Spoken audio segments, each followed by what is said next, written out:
He's here. Welcome to the Story House, Jon Reddick. Round of applause. Thanks, bro.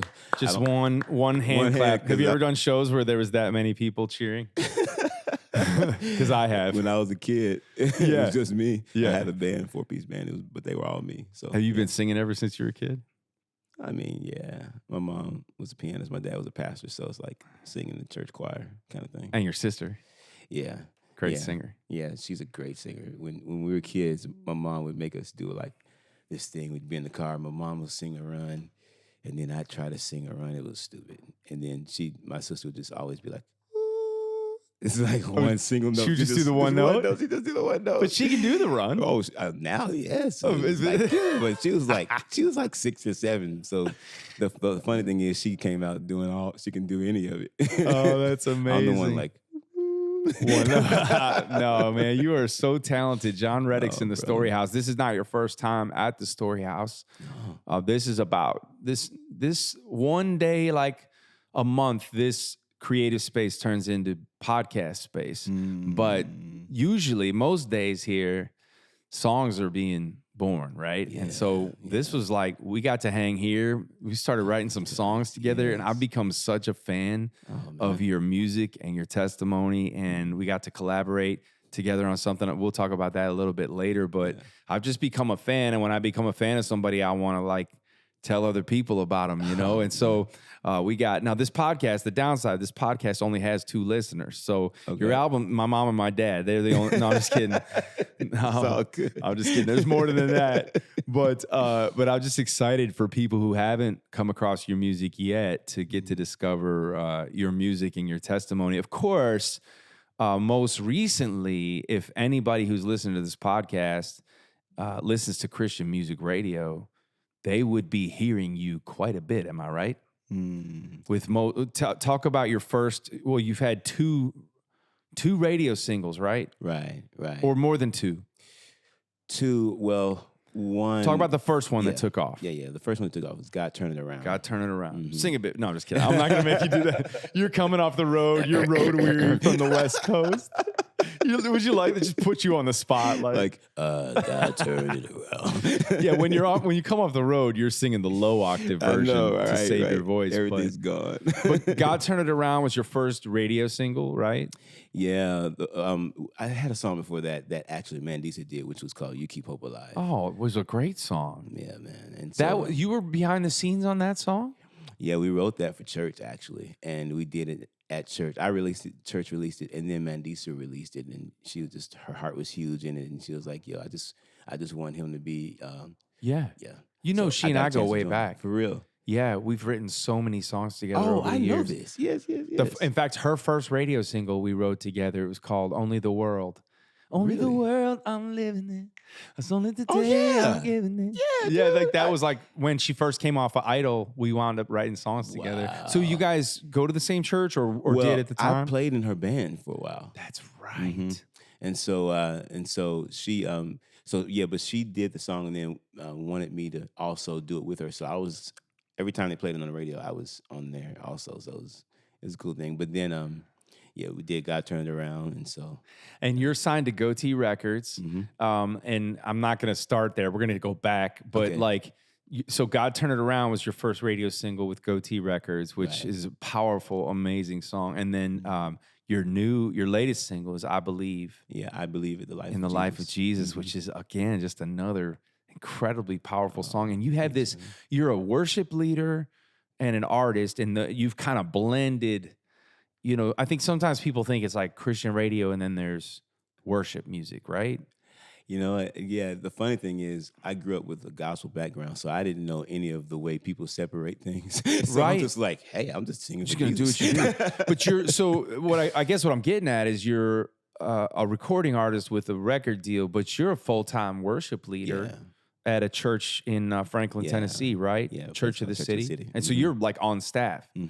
So you're juggling right now. You just got home from the West Coast. I'm interrupting a date with your wife, I think. I think you and your wife are hanging today, and I said, you want to come over and do a podcast. So, in fact, your wife's sitting behind me over my shoulder. I'm sorry. No, so my first thing was like, babe, Matthew just texted me. What do you think?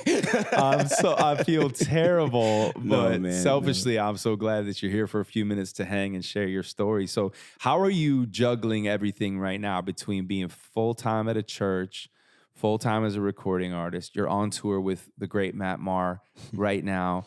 Just got off the West Coast, and I want to talk about your family a little bit. But Yeah. have you found it to be a struggle to juggle all these things that are taking off for you? Oh man, it's the easiest thing ever, man. No, just I was like, wow. no, dude. I mean, I'm straight up in learning curve mode. I everything is like first. Like there are a lot of firsts happening. So like the songs that are taking off, or whatever they've been doing, that's the first time that's happened for me. So that's learning curve for me to even know. Like I've been doing music for a long time, but to even know what that's like, I have some good people in my corner. Like Dan Pitts is just 100, and he Manager. knows how this thing goes. So He's been longtime manager for Toby Mac Right. and Mandisa. Yeah, And I got to decent work song, with man. him for a few years. He's Really? a great, great guy. Yeah, man. So you got good people in your life helping you balance it. Yeah. Your wife is probably really good at helping you balance things as well. She's really great at it. She's way better at organization. I'm the creative guy who's like spontaneous, random. She's like do the plan, and I'm like go with the flow. So then we put it together. And she keeps it. She keeps you hanging in there and on time. Yeah. Guys, I get to tell you about the NIV Bible for Men. It's new from the Zondervan Bible publishers. It's designed to help you connect with your identity in Christ. You guys know I write a lot of songs about the topic of identity because it is so important to make sure that our identities are firmly rooted in who God says we are. And the NIV Bible for Men is going to help you do just that. They've got some really unique features like myth articles that expose commonly accepted myths of our culture and refute them with God's word. Profiles of men and women of the Bible, so you go deeper into the character study. Notes that offer clarity into the attributes of God, so knowing who you are, where does that begin? It begins outside of yourself by knowing who God is. Questions for growth that you can answer alone, with a friend, or in a small group. Bibles offer the knowledge, strength, and clarity to navigate life's challenge with Scripture as your guide. It's available in hardcover or leather soft style, so it could be a great gift for the men or man in your life. Find out more and order your copy at amazon.com/rooted and flourish. That's amazon.com/rooted and flourish. Now, you hear the phrase living the dream, like when someone like would see you and go, man, he's got a song on the radio and he's on tour now. Like they might be like, that person's living the dream. Like, are you living the dream that you've always had for yourself? Or like, was this something where you were like early on in life, mom's teaching me to sing the runs in the car. I want a record deal someday. Like, is this your definition of living the dream? Or is this a situation where God had something in store for you that you didn't really see coming? What does it feel like? Man, honestly, when I was a kid, I remember my joke about having a 4-piece band when I was a kid. That was the thing. I was like, I got a 4-piece band, but it was just all me, right? Okay, you said that, and I was like, wait, what is that? Okay, so you're saying it really was all you. It was literally me. I'd be in my room, had these the creative ideas I'm imagining, like, oh, this big thing. But that was like 3rd, 4th grade. And so the older I got, drawing and everything like that, that's what I decided to pursue. I was like, okay, you can't make money being an artist. I heard about starving artists, so then I'm just going to be an architect. So I went to school for architecture. Really? And then decided after my first year that I was going to do basically audio engineering. So I started doing audio engineering. Now, I decided in that moment that I was like, okay, do writing, producing, and do artistry. And man, I tried to chase that for so long, and it wasn't happening. And so the 3rd time I decided, but after years, I said, you know what, I'm quitting. This is the 3rd time I told God, I said, hey, I'm quitting. I'm going to computer science. Man. And you've had some hard right turns and left turns. The funny thing is, my uncle was in computer science, and he was like, they use musicians a lot because just the way their brain works. Really? It works well for computer science. Yeah. No way. Yes. Not my brain. Not my brain at all. So I was actually in college to start doing computer science, and I was like, God, this is the 3rd time I'm quitting for real, no joke. And then 2 weeks later, I go and I'm playing devotions at my kid's school, and somebody taps me on the shoulder, and she says, hey, God told me it's clear as day that I'm supposed to help you. And I'm like, really, God? Well, the lady was Sheryl Crow. What? Yes. So she says, I know this sounds crazy, but God told me this. And so I have this humble studio. You can come and you can use it at any time. Just contact so-and-so. Well, I didn't. Wait, and this was at church? No, this was at school. This was at the school that my kids went to, because her kids went there and like, Sheryl Crow? yes, Sheryl Crow. Okay, you've told me a bit of your story. I don't think you told me this part. Sheryl Crow comes up to you as she felt like the Lord put it on her heart to offer her studio to you. Yes. And so I was in an era of life where I was quitting. Because I couldn't figure out I was chasing distraction, trying to figure out how to end these distractions in my life, how to focus more and stuff. And so I literally was too afraid to actually take her up on it. So I didn't respond. I said, thank you. And I just left, and I didn't. Because were you intimidated by it or something? Or Well, I didn't want to get in there and not finish. And I was already trying to figure out how to finish things in life. And what it really was just learning how to delegate things to people. I didn't know how to do that in that stage of my life. So I didn't hit her up. And all of a sudden, I get a call. It says, private number. I'm like, who is this? Hello? Hey, Jon, Sheryl Crow here. I was like, she said, hey, I'm really serious.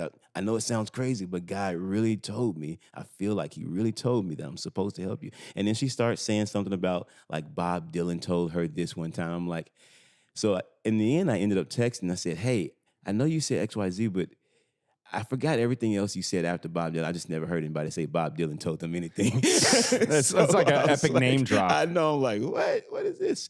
So I took her up on the offer. I went in there, and just that era of my life, it was an era of my life where I understood, where I learned what I felt my calling was. At Sheryl Crow's studio. At Sheryl Crow's studio. And did you ever release songs that you wrote and recorded there? No, I actually. What did you do when you were there? I recorded songs.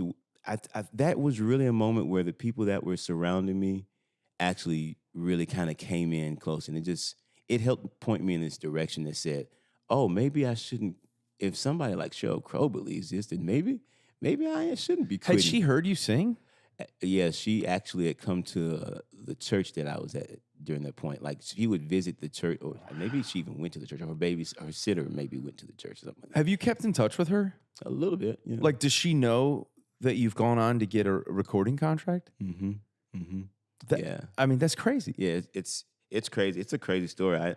I laugh because I'm like, God, you just really went up to me like that. I tried to quit, and you decided to say, hey, well, I'm going to send somebody and knock on your shoulder that you don't expect. So she was dropping Bob Dylan's name, and you're here dropping Sheryl Crow's name.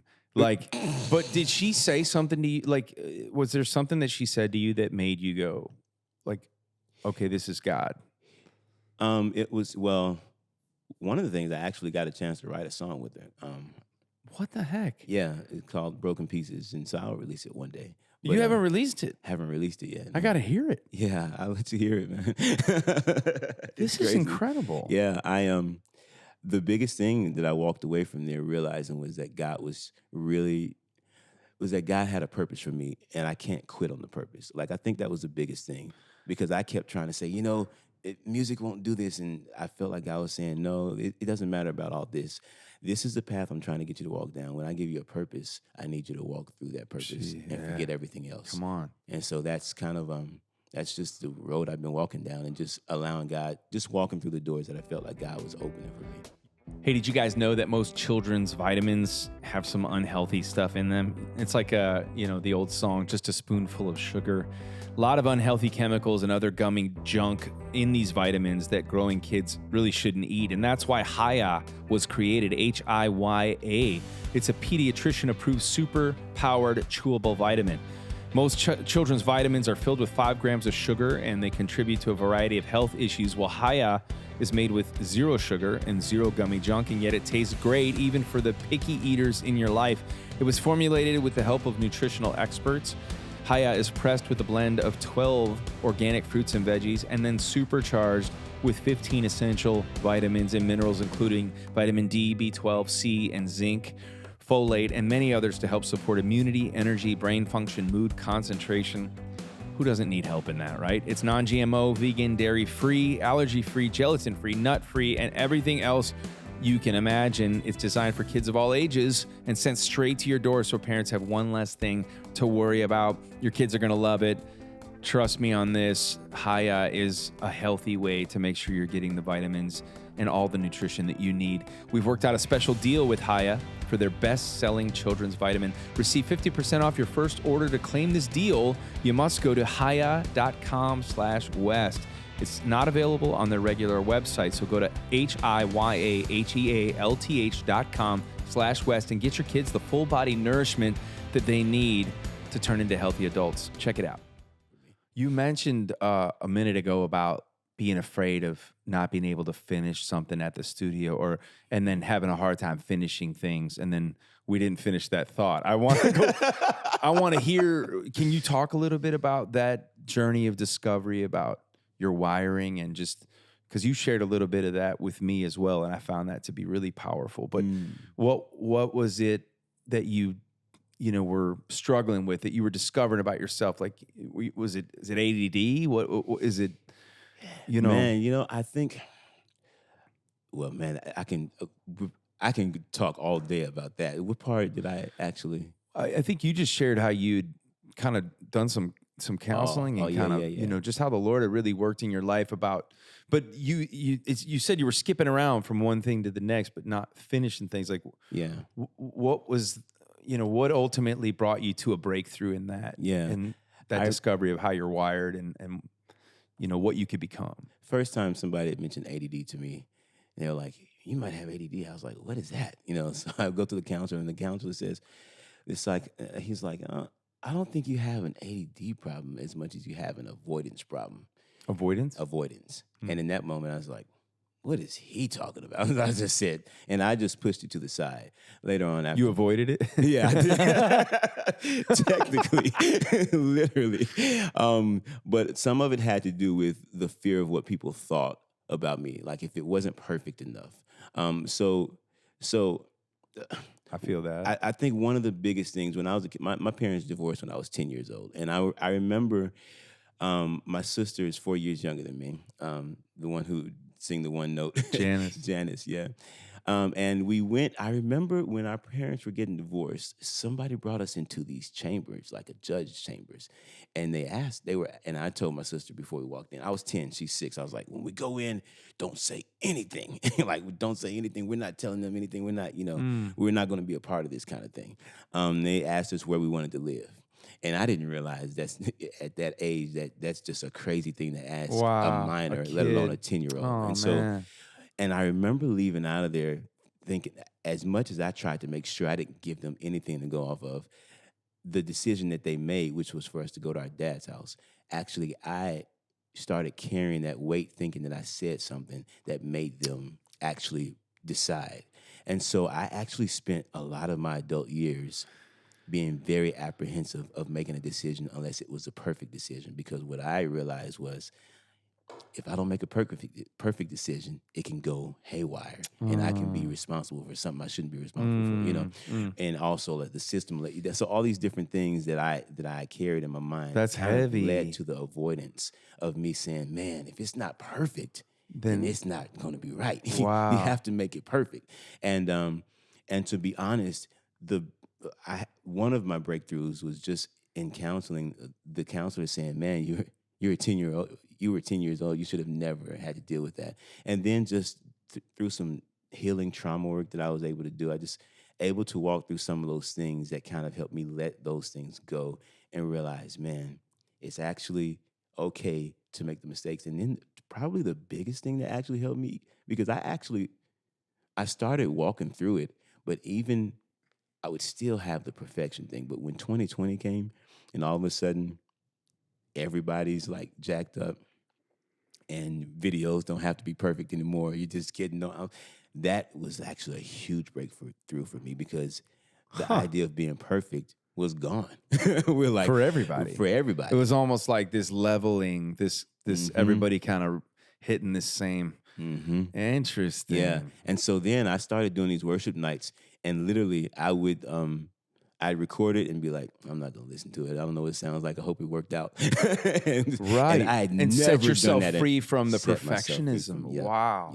Yep. So And did those worship nights, are they kind of what caught on with, is that what put you on the radar of the record label, or had you already had a deal at that I had point? actually already had a deal at that point. I think, But that was just a real personal turning point that actually spilled into your creative output as well. Yeah. And do you still feel this wrestling, like when we're writing a song, which we've gotten the chance to do, and it's super inspiring for me to hear you go sit at the piano and just start playing and singing. I'm like, you'll go to chords that I wouldn't think to play, or you'll sing a melody I wouldn't think to play. It's like, and I'm a little like, I'm frantic. Like I'm not precious when I'm writing. I'm more of like a bull in a china shop, right? And you probably are probably going, this guy doesn't shut up or whatever. And I'm like, you know what I mean? I'm just like, what about this? What about this? No, I was sitting. I was like, dang, bro. I'm just like all over the place. I love it. My friend Mark Hall from Cassie Crowds. Yes. He said, he described like writing with me. It was like he just said it was like a hurricane. He's like, I don't even know if the furniture's still there, because I just like I'm a little all over. But I thought that was funny. But so like, when you go in now after having these kind of breakthroughs and sort of releasing yourself from the pressure of perfection, does it still rise up in you when you're recording I Believe in the Life of Jesus or writing the song? Like, is it hard for you to finally release the song into the world? Were you still thinking it's not done yet? It's not right. I should have sang this better. Or have you really felt like, no, man, I'm proud of that. I'm done. Yeah, it could always be, I could have done this, could have done that. What's your thought process now? Because now it's like the whole world's hearing it on the radio. Yeah. I could see that pressure. At least I feel that pressure before I release a song. I'm like, I'm eating up about it. Is it good enough? Did I do it all right? Dude, yes and no. I mean, at the end of the day, I still struggle with it. Like, one of the other things that helped me is I like to paint. And I remember I was painting this picture, and I was doing like this thing called Art Crawl downtown Franklin, right? And so I'm painting live. And in my mind, I'm going to paint this layer, and I'm going to do this, and it's going to look like this. But I got all these 8 steps to get to it. I'm on step 2. People start walking in, and they're like, oh, my gosh, can I buy that right now? I was like, it's not finished at all. No, it looks finished to me. I was like, are you kidding me? I got like 6 more stages to go. And I realized in that moment, wow, I'm trying to get something to 8 stages that people are actually loving the second stage of. Am I just overdoing it? And that kind of helped me. Like, it takes way less time for me to paint a painting than it does to record a song, but it helped me kind of make the correlation, like, I'm probably doing that in my music too. Gee, trying to take it to stage 8. That's fascinating. When stage 2 is what the people are actually needing. Yeah, so yeah. I mean, I don't struggle with releasing it as much as I do in the middle, like the tracking of, like, I struggle in the tracking stage. So yeah, if I struggle in the singing stage. So sometimes if I'm struggling, I'll bring a keyboard in, because when I bring the keyboard, I won't play You're the freer. keyboard. I'm freer. If I have to focus on playing it, I'm not recording it. Oh, then you're not thinking as much about the vocal right. performance. It takes me out of my head, and it feels more like I'm at church. You know what I'm really impressed by in talking to you is, like, which, by the way, I've seen your artwork too. You've shown me some pictures of your paintings, man. And oh my goodness, dude. I mean, it's thanks, like, bro. You are incredibly gifted on many levels.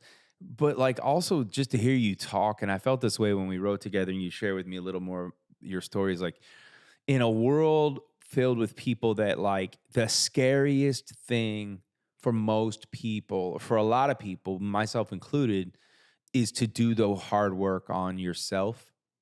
Like, avoidance would be preferred as opposed to, like, in fact, I'm going to butcher this report of a study that I heard about, but like, people were put into a room and they were given the option of, like, I think it was like they to sit in solitude, or like receive an electric shock. And it was like, again, I'm butchering the study, but this is the beauty of Instagram, where you're just getting information super fast. Right. But it was like alarming how many people would rather have the electric shock than to like sit alone with their thoughts Yeah. or something. And I just remember thinking like, that's probably me, you know, but like, you know, the principle of that, or the, you know, the segue or the connection is that I think a lot of people would rather and never fully discover what, you know, what their wiring is, or what maybe trauma they've had in their life. Like they'd rather never go back and uncover that, even if it meant a better understanding of who they are and who they can become. It'd be easier just to avoid. And like, I every time we talk, I feel like I'm talking to somebody who's like, no, I've looked that in the face. Like I've been willing to go there and look at that and understand it. And as a result, I have a better understanding of who God's making me. You know what I mean? And it challenges me to go like, I want to be like that. You know what I mean? I don't want to avoid those parts of my story that might actually help me get closer to God's heart for me. You know what I mean? That's humbling. Thank you, man. I think that's coming through in your music too. I don't think it's anything. I think, you know, it's interesting how what do they say? The blessing is the curse, or the weakness can be the strength, or whatever. I mean, if we do Enneagram, right? The Enneagram 7 is like, man, there's certain things that they struggle You're 7? from. No, I'm not a 7. Oh. But if I would take the 7, then their strength is going to be, they'll bring joy to a room, right? They just like they'll bring laughter to a room. If I think about my friend McLaren is going to, man, Chris McLarney is worship going to leader. have you. Is he a 7? He'll Oh, bro, he's one of the funniest people I know. Okay, so he brings joy into the room. He brings joy into the room. But some of that is from, you know, the story of somebody who's Enneagram 7. Like there's a place where that actually comes from. So mine just happens to be, if I'm Enneagram 4, which I can say like I more identify with Enneagram 4 than other numbers. So I can be like, well, you know, shame makes me want to figure out how to fix it.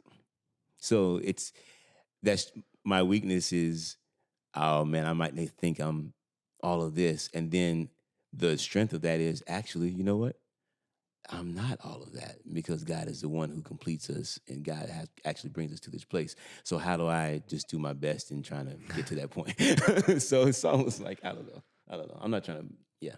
Yep. So talk about your journey of faith a little bit, like from growing up in church to mom and dad divorcing. Like, what did that do for that path of your relationship with the Lord? And like, because now you're standing up, you're leading worship at church, you're singing songs with bold professions of faith. I believe in the life of Jesus. You know, I believe that God can turn it around. And, you know, song we wrote together, Yes. I believe he's the way. And the truth and the life. But like, I mean, these are bold professions of faith sung from somebody who's like got this deep conviction that like Jesus is the way. Yeah.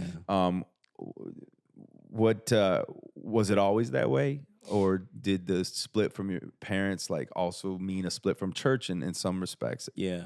I would say, I mean, growing up in gospel community, it's almost like I remember somebody saying, you don't realize Jesus is all you have until Jesus is all. You don't realize Jesus is all you want until Jesus is all you have, until he's all you've got. So like that's, or if you take the scripture that says, train up a child in the way he should grow, he won't depart from it. Like I grew up in church. Like that was all my house was. So I did after divorce, and even that incident that I learned that I have to protect myself kind of thing, right? At an early age. And it was, and I had to protect my little sister. So then that idea of protect yourself, as I grew into adulthood, it became asking God to do it is the second thought. It's not the default thought in my head. Like I've got to figure it out. It's up to you. To me, it's up to me. And so because as a teenager, I was a troubled teenager. I had a hard go. You know what I'm saying? Like I tried a lot of different things as a teenager. And I just remember getting my mom, who never cried. Like I maybe saw her cry once by the time I was 17. She came to pick me up from a school that I was kicked out of the second time. And she was like, I just don't know what I'm going to do. She starts crying. I don't know what I'm going to do with you. And I was just like, whoa, well, first, I've never seen her cry. And second, I just felt God saying, what are you going to do with your life? And it just kind of like he just hit me in the head, and like all the different things that I remember learning as I was growing up, it just started coming back in, and I'm like, I've gotta turn this, I've gotta give my life over to God. And so I gave that, like I walked away, but I was like in my teenage years, I had walked away, but I was still kind of close. Like it's like I still talked to God on my own, but I was just rebellious in all the rules. Like I'm like, sure. oh, I'm not gonna follow the rules, kind Yeah. of thing. But God had a lot of grace on me. A lot of people that I hung with just didn't make it in life well. Really? Yeah, lot of sad stories, you know. And so I just look back and like I'm, you know, I named my son Sean because I realized that mine is John. It just means the meaning of that name is God is gracious, and I've just seen his thread like over my life. Just he keeps weaving, like showing me that I'm always there, that he's always there with me, and so I had to give that name to my son because it's, you know, That's I beautiful. wanted that to follow him, and so yeah. Although as a teenager I kind of stepped away, I was still always kind of still there. And so as an adult, what that did is make me have to remember, man, I have to turn this to God and not do it on my own. So It's pretty cool that your first song on the radio was a push against self-sufficiency. Like that the cry of your heart in that song was, God, turn it around. I can't do this on my own. Yeah. That's a pretty cool. I mean, you're probably going, yeah, no duh. I just but no, I don't mean that's like pretty that. neat though, how like just, you know, what is it? The life informs art, right? Or you know what I mean? Like do you feel like the music you're writing now is informed by the path that your story has had up until now? Yeah, that wasn't even a song. It wasn't meant to be a song. It was, I had gotten off the phone with my dad, honestly, and we've had like this estranged relationship. And for the first time, we were talking on the phone for an hour, and we don't talk on the phone for 5 minutes, and we just started sharing these stories about what, like, our life story with each other.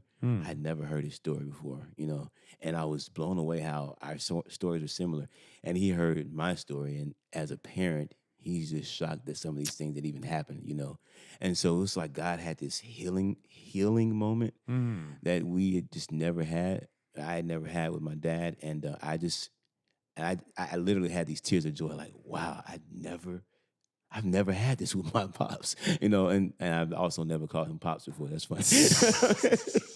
But Man, that's beautiful though. Wow. But I hung up the phone, and I just remember just looking up, and I said, God, you really do turn things around. And then I just went to the piano because I find peace in the piano. I went to the piano, and I just started playing for like 3 hours, and I just started singing, God, turn it around, God, turn it around.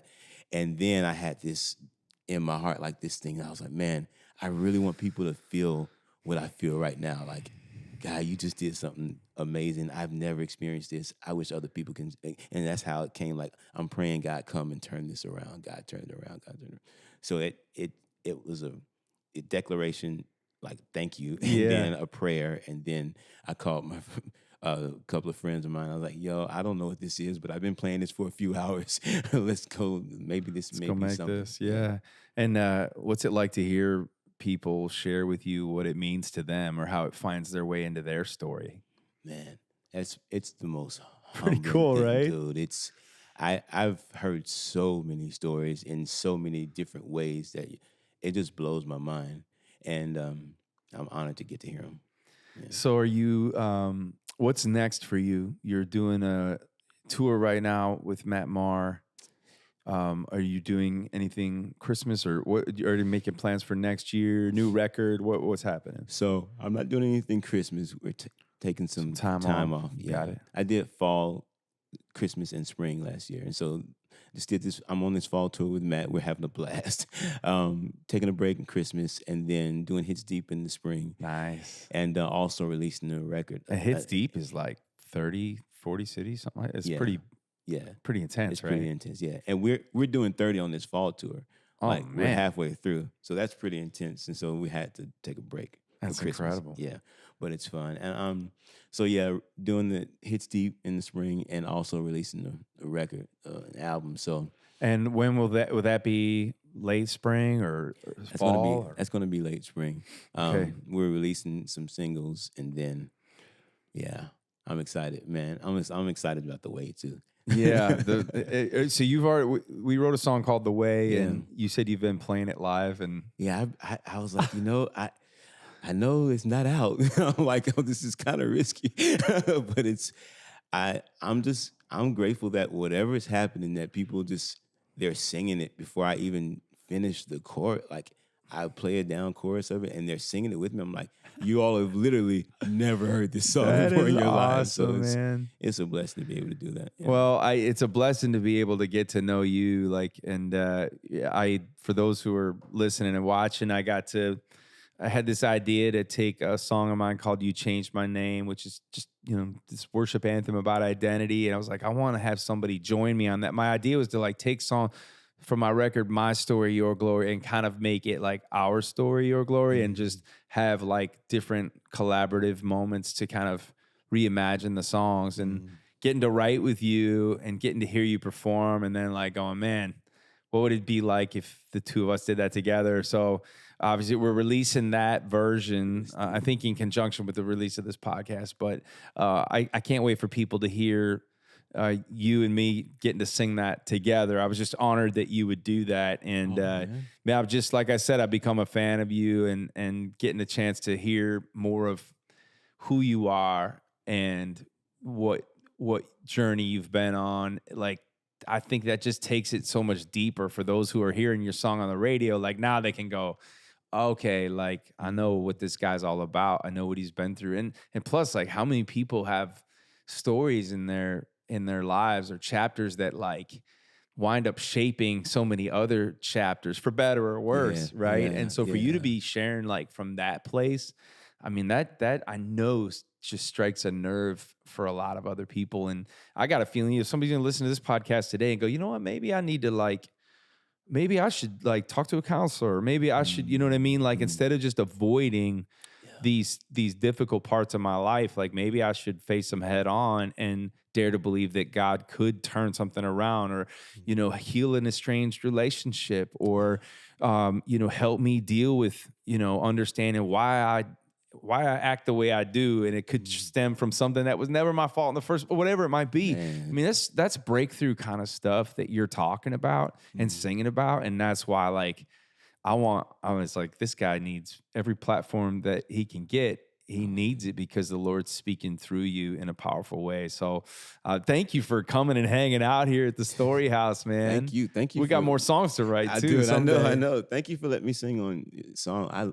I love that I get to actually not just sing on it, but just listening to the lyrics and singing the lyrics as I was recording it. I'm like, man, this is real. Oh, I get to put that on like the clothing of it, and it feels I can sing it as a part of me. So yeah, we want to write these anthems, don't we? That are lifelines to people. We're living in a world that's obsessed with identity right now, and that's, I write a lot of songs about that topic because, for me, it's just coming to that realization that the journey to discover who you are begins by discovering whose you are. You know what I mean? And the world that denies that we have a creator, well, they're not going to go to the creator to find out who they are. And then every other path you choose to discover who you are, that's a fool's path, because it leads to go, well, maybe it's up to me to discover who I am, right?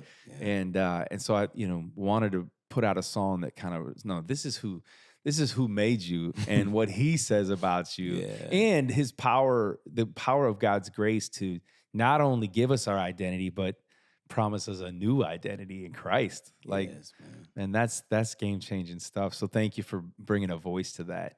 Oh, thank you. Jon Reddick, ladies and gentlemen. I'm going quick today because you have a soccer game to go to. I do. You got family time. You got to get back on you said it's not I said, is this a date day with your wife? But you called it proximity day. And that just means you're close? What does that mean? So we have, like, I just did this random thing. I was like, babe, what do you think if we call it this kind of day or that kind of day. So we have these 7 days, and one of the days is we just spend time just with each other. One of her love languages is quality time. Yeah. So it's just like just proximity. We're in it, and we love being together. So it's like we just do everything together. Like, you know. So every day could be proximity. It can, but we got other days too. Can you share them, or are those just inside? I mean, there's one called Compliment Day, right? Where we just speaking to each other's lives. And I want to share all of them. Oh man, I like that. Wait, can I share the Lucy one? So we have a dog called Lucy, and sometimes when you the deposits withdrawals, everybody knows about that, right? You don't want to, if you're irritated about something and you're like, why did this happen? You don't want to say, why did you do this? So then we have a day that's called Blame It on Lucy Day. So if you want to blame something, you blame it on the dog. On the dog? Oh, that's the best day ever. Yeah, so then it's just like you kind of stay out of like chitter-chatter things. I whatever. like that. Yeah, so Proximity Day, Yeah. Compliment Day, Blame It on the Dog Day. Yeah, Man, you just got it. That should be that's a devotional book you and your wife need to write together, dude. Yeah, maybe that'd actually be. Oh, you know what? There you go. Let's sign them up. Call the publisher right now. Let's get them on the phone. I'll be your agent. All right. Hey, Jon, congratulations on all the great things happening with you. And I'm cheering you on, dude. I appreciate you. Greater things to come. Thanks for letting me be here, bro. Come on. All right, now it's time for Songs from the Story House in honor of Jon Reddick being here and the duet we just released together, a special collab version of You Changed My Name. I thought I'd sing a little bit of it for you now. This song started in a minor league hockey locker room with Jeremy Camp, of all people. We were writing a song for his record called Keep Me in the Moment, which was on the radio a couple years ago. And we started this song and never finished it. And I just kept coming back to this chorus. It felt like just a worship anthem. And so when I was making My Story, Your Glory, I was thinking about wanting, the Your Glory record was going to be a worship-focused album. And I just kept coming back to this chorus. So I thought I'd sing a little bit, this verse and chorus of this song. This song's had a really neat journey. And now to have Jon join me on it makes it that much more special. So. My name was lost till your love reached down. You rescued me, now my name is found. I was a slave to my sin and shame, but those chains fell off when you changed my name. You changed my name. You changed my name from too far gone to saved by grace, and now I am forever changed, all because you changed my name.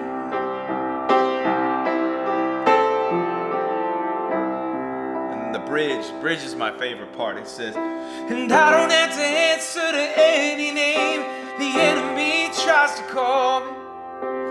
I don't have to answer to any name but chosen child of God.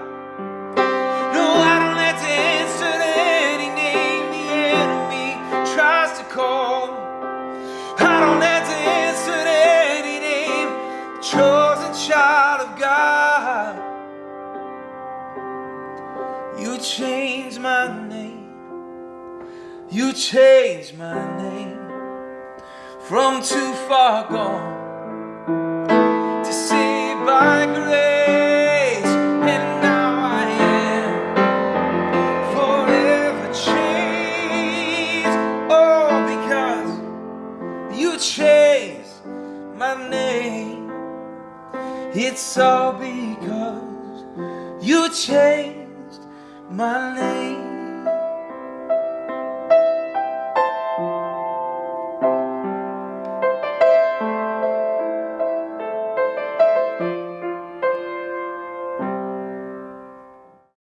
He's my dad. He gives good advice. So we're closing out today's show with another segment of Dad Advice. Listen to his theme song to get fired up. He is my dad, and he gives good advice. And that's why this segment is called Dad Advice. All right, Dad, thanks for joining us. Send us out today. Hey, it's good to be here, Matthew. I'm hoping that one of these interviews you'll say, it's good to see you, Dad. What did I say? I'll be able to say, at my age, it's good to be seen anywhere. Oh, That's okay. a dad joke. That's a free one. Are we paying for the other dad jokes? Oh, yeah, you're paying for these dearly. So here we go. Why is it so easy to play practical jokes on leaves in autumn? Because they fall for anything. Wow. Come on. Using the words today, balcony people, and I'll tell you what that means in just a minute. I'm using the words to your song While I Can, and again, awesome songs, powerful messages, encouraging from God's word through your song. If today was my last day, I'd call my mom out of the blue, take the time to say the words I seldom do. What am I waiting for? It ain't like I'm going to live forever. I don't want to miss it anymore. Am I doing better, by the way, of reading your lyrics? Are you going to use me in a full-time way? It's like Morgan Freeman did an album. Yeah, reading the Bible. Lyrics. Yeah. Yeah, I think he reads the Bible. Yeah. Well, we'll see. Okay. These lyrics, while you can, remind us that we need to treat people well while we have time, both with our actions and our words. The late author, and I read this book several times, Joyce Landorf wrote the book, Balcony People. It's just a little read, and I'm not a good reader, and boy, I picked that book up, read it in one setting, and read it again and again. In it, she describes two different types of people, and your mom read it too.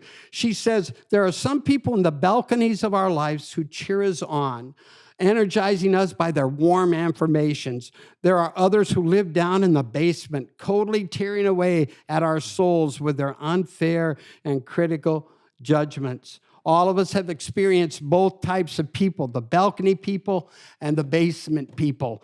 Balcony people are in your corner. They are your cheerleaders, your encouragers. We need to focus on the balcony people and let the basement people have less effect on the story of our lives. I don't know if you remember one of your coaches, Coach Franson.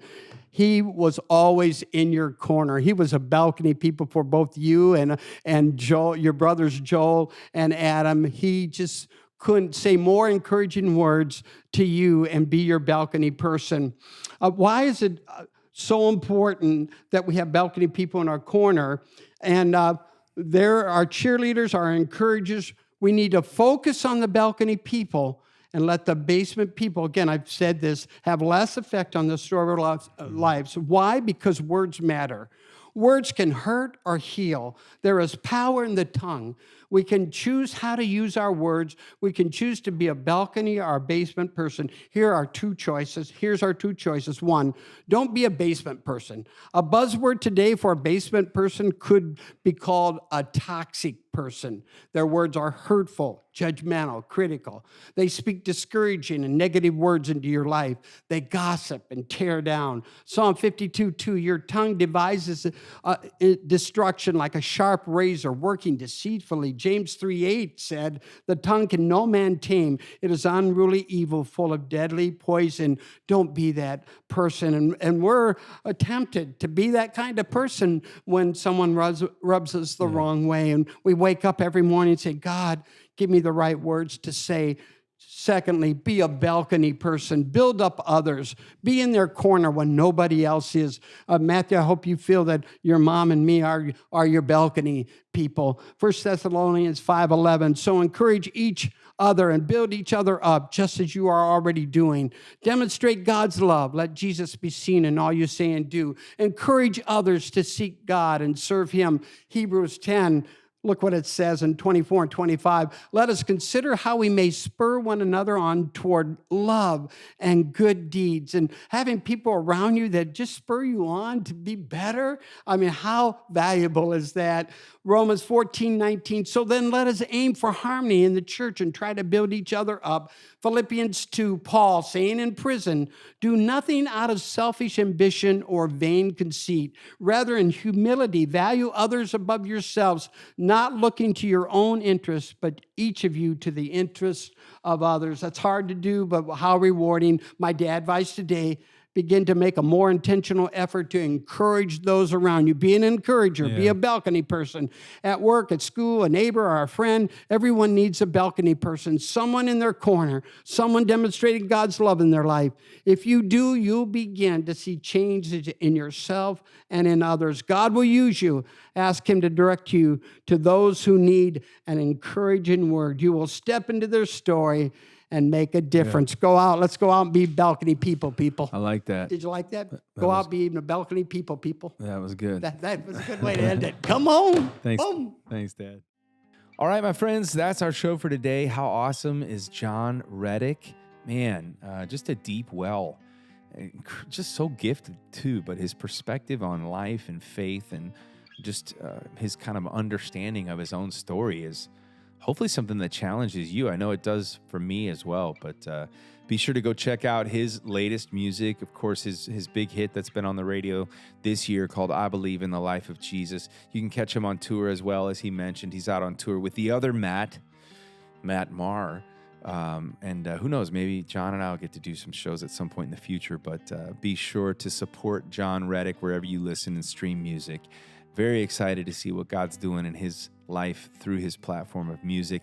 And thanks to my dad, as always, for bringing some encouragement. And thanks to you for listening. My ministry is called Pop We. And man, I sure hope that our ministry's been able to stay connected with you. If you haven't already, you need to sign up for our weekly Day One Devos at popwe.org. Again, that's popwe.org. You can go there and click to join, and you'll get a free email once a week, a little devotional that I write out of my own personal quiet time. You can also submit a prayer request at popwe.org. And we're getting ready to jump into a special time of fundraising called Give a Gobble Away, where we're going to help feed individuals and families in need of a meal at Thanksgiving. So we can use your support at popwe.org. You can go there to donate today and all through the holidays. We've got some really cool giving initiatives because that's what it's all about, being about a cause greater than ourselves. So go to popwe.org today. Find out how you can get plugged in with our ministry. We'd love to stay connected with you. All right, go make the most of the one life you get. You get one shot. Don't waste it. Remember, it's your story, but not for your glory. It's your story, his glory. God bless you. See you next week.